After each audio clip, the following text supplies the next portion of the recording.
Ayong iligan kanatong tanan.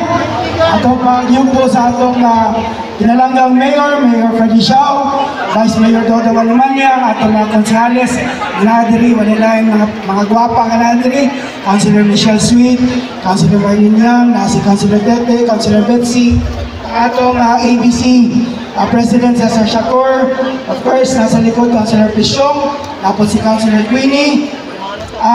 Ubay-ubay kita mga good news karon. But before that, atong i-acknowledge ang atong opening sa atong OWA Satellite Office. So katong naay mga problema sa OWA, katong atong mga overseas, dali ra gyud og accessible ang atong OWA. Itarang atong LGU kay partner magini atong LGU labi nag mga problema sa OFW, pero may ginatawagan si Mayor, no, kay nainatanggong, walay mga pamiliti, uban pa.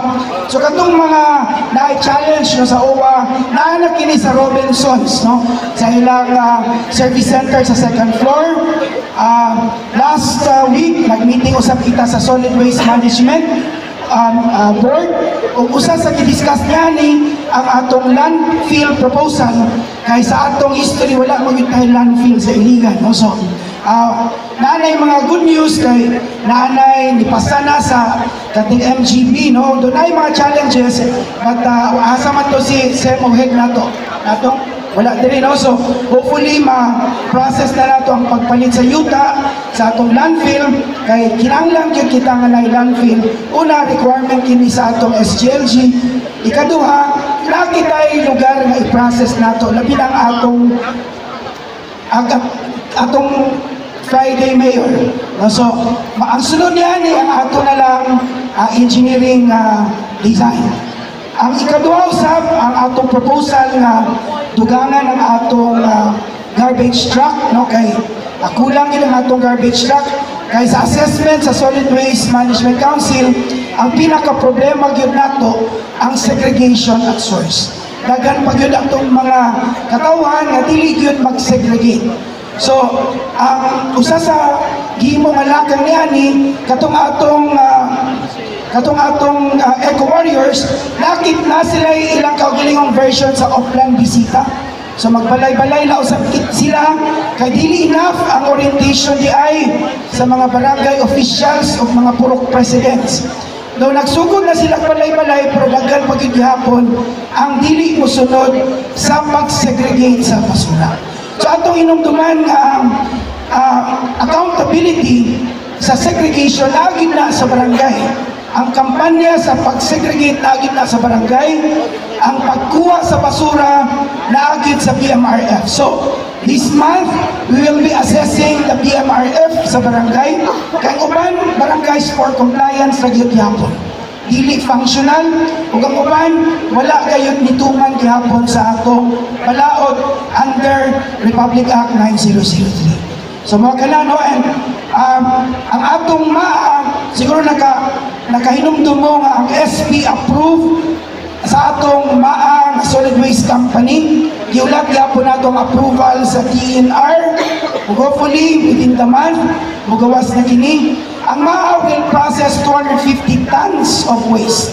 Ang atong waste sa Iligan 200, around 200 na. So kaya gyud kay sa they will rent a portion of the kani sa atong lugar dina sa atong bunbunon, and then magbayad pa gyud sila sa syudad. So kaning operation sa wala gyud gasto ang syudad niini. So let's hope na madali ang approval both sa DNR katong sa atong solid waste, kaya after ana will be the design of the landfill, and at the same time katupong operation sa So makala katong meeting last time, we are so happy na last week, for the whole week, naadali ang Lunsod-Lunsad project sa Department of Trade and Industry. In fact, napansin sa national government ang kalihukan o paningkamot sa culture and the arts sa Iligan. Walang nibisita ang NCAA, ang atong PTI o Thames International.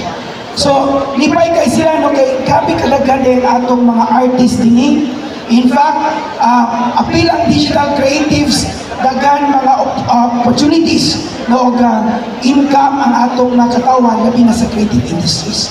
Ako din i-announce kaninyo na ang Iligan last week nakadawat og recognition as top admitting agency award, top remitting agency sa PhilHealth Group in the entire Region 10 Iligan ang gitagan ng recognition o ang Bukidnon. So, duha lang kita nga gi-recognize niya na ang wa nadala ni Bernie ang plaque, but we would like to acknowledge ang atong accounting office headed by Attorney Jason for the efficient remittance sa atong mga kinahanglanon o inyong hinumduman.